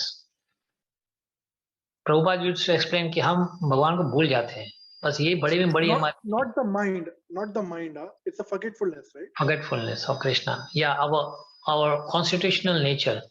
देखो अभी जैसे कि समझो एक गाड़ी का ड्राइवर होता है, तो कभी कभी मालिक इसको गाड़ी दे देते हैं, चलो ये करके आओ, वो करके आओ, ये खरीद के लेके आओ, या ठीक है अपने गांव में जाना है, कभी कभी मालिक भी ऐसे दयालु हो जाते हैं कि तुमको जाना है अपने गांव में, गाड़ी लेके जाओ अपने साथ। अभी वो गाड़ी लेकर गया गांव में, अपनी गाड़ी, मालिक की गाड़ी, बड़ी गाड़ी है, और वहां गांव में पहुंच के लोग बोले अरे इतनी बड़ी गाड़ी ले आया, इतनी बड़ी गाड़ी ले आया, अरे इतने का पैसे कमाए, और वो कुछ बोले नहीं और चुप करे बैठ जाए, बोले हाँ हाँ मैंने कमाया, मैंने, ये मेरी गाड़ी है, तो उसकी गलती है। और ऐसे करते करते सोचने लगे कि हकीकत में मेरी गाड़ी है, हाँ, तो वो बड़ी इसकी भूल है। ये बड़ी में बड़ी गलती ये है कि फॉरगेटफुलनेस, कि हम एक्चुअली कृष्णा के कौन है, और जो दिया गया है, जो मुझको मिल रहा है, वो कृष्णा का ही दिया गया है, हमारा कुछ नहीं है उसमें। हाँ, तो ये बड़े में गलती, अगर यहाँ से अगर हम छुटकारा पा ले ना, ये भूलना यानी जो फॉरगेटफुलनेस से है, फिर हमें कभी ऐसे भूल नहीं कर पाएंगे, हम ऐसे कैसे चुक नहीं कर पाएंगे। हम गलतियां इसलिए कर रहे हैं क्योंकि ये समझ रहे हैं कि ये सब शरीर मेरा है, परिवार मेरा है, धन संपत्ति मेरी है, मैंने काम किया, आई एंड माई एंड माइन, ये तीन बातें हैं। पर प्रभु जी जैसे लाइक एक स्कूल, एक क्लास में 40 बच्चे, 40 स्टूडेंट्स, सब तो फर्स्ट तो सिर्फ एक ही आएगा, तो लाइक जो फर्स्ट आएगा वो तो बोलेगा कि भाई मैंने तो मेहनत किया था फर्स्ट आने के लिए, मुझे उसका ही फल मिला हुआ है। तो how can a person who has achieved something in life, how can he be thankful? What should be his attitude to be thankful towards Krishna, that it is because of Krishna only that he has achieved everything? अच्छा, अभी देखो पहली बात तो opportunity to come first सबको है। आजकल जो परसेंटेज हिसाब से जो रैंकिंग मिलती है 90%, 91%, जो भी है 99, तो बहुत लोगों को 99% मिलता है, 100% मिल सकते हैं। अपॉर्चुनिटी तो सबको है। अभी जो ज्यादा मेहनत करेगा उसको ज्यादा परसेंटेज आएगी, वो अव्वल नंबर में आएगा। अच्छा, बाकी रही बात ग्रेटिट्यूड और थैंकफुलनेस, वो बचपन से देखो, दो प्रकार के ज्ञान इसलिए बोलते हैं ना, जो भौतिक ज्ञान और संसारी जो ज्ञान, एक होता है जो स्कूलों में मिला जाता है, और हमारे माता पिता जो हमारे प्रमुख जो यानी हमारे गुरु हैं, वो हमें सिखाए बचपन से कि आज जो भी हमारे पास है, धन संपत्ति वाली बात तो है, जो बुद्धि है, ज्ञान है, वो सब भगवान की देन ही है। हमें ये इतनी ऐसी बुद्धि दी है ताकि हम इतना ये सब कुछ अव्वल नंबर में आ सकते हैं, या कुछ ऐसे एग्जाम वगैरह में कुछ प्राप्त कर सकते हैं। हाँ, ये बुद्धि ये भी हमारे कर्म के द्वारा मिली जा गई है। हमके अच्छे कर्म होते हैं। देखो अभी सब जो बच्चे होते हैं एक ही माता पिता के, लेकिन अलग अलग प्रकार के उनके नसीब होते हैं, उनका दिमाग भी अलग अलग होता है, बुद्धि अलग अलग होती है, शरीर रूप वगैरह भी अलग अलग होता है। वो सब उनके कर्मों के हिसाब से उनको मिला गया है। लेकिन अगर हम शुक्रिया करते जाएंगे ना, हम एक्सेप्ट करते जाएंगे, ग्रेटिट्यूड, धन्यवाद करते जाएंगे भगवान को, तो जैसे अभी रमेश भैया भी बोल रहे थे, तो this is one of the biggest approach towards Krishna. First are thanking him. हम क्या पहले कर्ज करने लगते हैं, भगवान ने मुझे ये नहीं दिया, मुझे वो नहीं दिया, शौक करने लगते हैं, ये नहीं मिला, वो नहीं मिला, भगवान दूसरे को दे रहे हैं, मेरे को नहीं दे रहे हैं। अरे जो दे रहे हैं पहले उसको तो, उसका तो धन्यवाद कर ले, पहले जो मिला हुआ है उसका तो धन्यवाद कर, फिर बाद में देखना क्या आता है तेरे हाथ में। जो जो अभी भगवान से ऐसे रूप से या इस हिसाब से अगर स्वभाव रखेगा ना, तो भगवान को देने में भी संकोच नहीं होगा, वो भी रुकेंगे नहीं देने में, बोले ठीक है ये अच्छा उपयोगी कर रहा है और अच्छा बंदा है, चलो इसको दिए, इसको देना खराब नहीं है। हाँ, लेकिन जो देने के बाद, मिलने के बाद भी रोते जाएंगे, नहीं मुझे ये नहीं, मैं 90% नहीं, मेरे को 99 चाहिए था, 99 नहीं, 100 चाहिए था, भगवान ने क्या कर दिया, मैंने तो पूरी मेहनत की हुई थी। नहीं नहीं, आपको जो मिला वो सही मिला, और जो भी मिला उसके लिए शुक्रिया करो। तो the concept is this, education, spiritual education which is starting from home. पहले तो हमारे माता पिता, हमारे जो परम गुरु हैं, तो वो सिखाएं, और ये अगर हम सीखते चलेंगे, हाँ, तो आगे चल के हमें जिंदगी में पता चलेगा जो भी हो रहा है, हाँ, उसके लिए मुझे हमारा स्वभाव क्या होना चाहिए, हमारा रिएक्शन कैसे होने चाहिए। इस सफलता, नहीं तो सफलता कभी कभी संभल नहीं पाएगी, कभी कभी ऐसी सफलता आ जाती है, इतने धन राशि आ जाती है इंसान के हाथों में, या ऐसे बड़े बड़े पोस्ट आ जाते हैं प्राइम मिनिस्टर, प्रेसिडेंट के, हाँ, वो सफलता आप सह नहीं पाओगे अगर आप ये नहीं समझोगे ना, मैं जो भी बन जाऊं लेकिन हूं मैं नित्य कृष्णदास। हाँ, तो वो ये एक कॉन्सेप्ट आने चाहिए, नित्य कृष्णदास, मैं नित्य रूप से कृष्ण का भक्त हूँ। जीवेर स्वरूप है, चैतन्य महाप्रभु बोल के, जीवेर स्वरूप है, जो जीव का स्वरूप है, नित्य कृष्णदास। ये एक हमें हमेशा याद रखना है। तो ये भावना अगर रखेंगे तो अब कभी गलत नहीं जाएंगे, क्योंकि बुनियाद ही अगर गलत है, फाउंडेशन ही अगर गलत है, तो everything, even the structure on the top is going to be wrong, वो भी गिर जाएगा। तो बुनियाद अगर ये है कि मैं नित्य कृष्णदास हूँ, मुझे कृष्ण की सेवा करनी है, जो भी मुझे हासिल हो रहा है भगवान की कृपा है, ये भी नहीं देखना कि मेरे कर्म है तो मैं भगवान की शुक्रिया क्यों करूं। तो मेहनत के साथ साथ ग्रैटिट्यूड होना भी सिखाना पड़ेगा। हाँ, पेरेंट्स को वेरी मेहनत करना भी सिखाना पड़ेगा और ग्रैटिट्यूड करना भी सिखाना पड़ेगा। Very true, very true. हाँ, क्योंकि हमें मिला जा रहा है, हम हासिल कुछ नहीं करते हैं। ऐसे नहीं कि हमने मेहनत, अगर मेहनत से सब कुछ हासिल होता तो ऐसे थोड़ी है, संसार में लोग मेहनत नहीं करते हैं, बहुत सारे मेहनत करते हैं। जैसे प्रभुपाद एग्जाम्पल दिया करते थे, इंडिया के जो स्टेशनों में कूली है, जो कूली काम करते हैं ना, वो मेहनत के हिसाब से देखा जाएगा तो वो कितनी बेचारे मेहनत करते हैं। हाँ, सुबह से लेकर, जो ट्रेन अगर 2 बजे रात को भी आती हो या 5 बजे सुबह को या रात को, या तो तुरंत खड़े हो जाते हैं, सोचते नहीं है, सोना है, खाना है, पीना है, अपने बारिश पड़ रही है, गर्मी हो रही है, जो भी है, कितनी कड़ी मेहनत करते हैं। तो वो मेहनत, वो क्या अमीर बनते हैं क्या फिर? तो अभी ये भाग्य की बात है ना। तो जो भी मिल रहा है अभी वो देखा जाएगा। अगर वो इंसान, देखो अभी एक मैंने अभी कहाँ पे देखा पड़ा था कि उसमें ऐसे समझाते हैं, देखो एक बिजनेसमैन है, बिजनेस टाइकून है, वो, उसके पास कोई तकलीफ आ गई थी बिजनेस की, जैसे हर बिजनेसमैन को कुछ ना कुछ तो तकलीफें आती होंगी। तो वो विंडो के बाहर ऐसे सोच रहा था कि मुझे ये तकलीफें क्यों आई, ये तकलीफें क्यों हो रही है, मैं तो इतनी मेहनत कर रहा हूँ अपने, मेरे पास इतने पैसे भी हैं, वो पूरा बल लगा रहा हूँ पैसों का, फिर भी मेरे पास तकलीफें आ रही हैं। तो बाहर विंडो से देखता है कि एक गरीब आदमी था, रास्ते पे भीख मांग रहा था। उसको देख के उसके उसके मन में ख्याल आ जाता है, अरे भगवान मेरे से भूल हो गई, मुझे कोई कंप्लेन नहीं करने, शौक नहीं करने चाहिए था। ये गरीब रास्ते में, इसको देखो खाने के लिए पैसे नहीं है, उसको आज रात का क्या खाएगा उसको पता नहीं, मुझे तो सब कुछ है, थोड़ी तकलीफें आ गई तो क्या हुआ, इससे मतलब उससे क्या हुआ। तो बोलते नहीं नहीं मैं खुश हूं, तो उसको वो उसमें से सबक मिल जाता है। अच्छा, वो गरीब आदमी था जो भीख मांग रहा था, वो चलते गया आगे, तो उन्होंने देखा कि एक पागल इंसान था, वो दिमाग का पागल हो चुका था। तो देखता है, बोलता है अरे भगवान मैं कितना खुश हूँ, भले गरीब हूँ लेकिन पागल तो नहीं हूँ इसके जैसा। ये पागल तो पता नहीं क्या कर रहा है, उसको खुद नहीं पता क्या कर रहा है जिंदगी में। तो वो समझने लगा, उसको एहसास आ गया कि मैं खुश हूँ।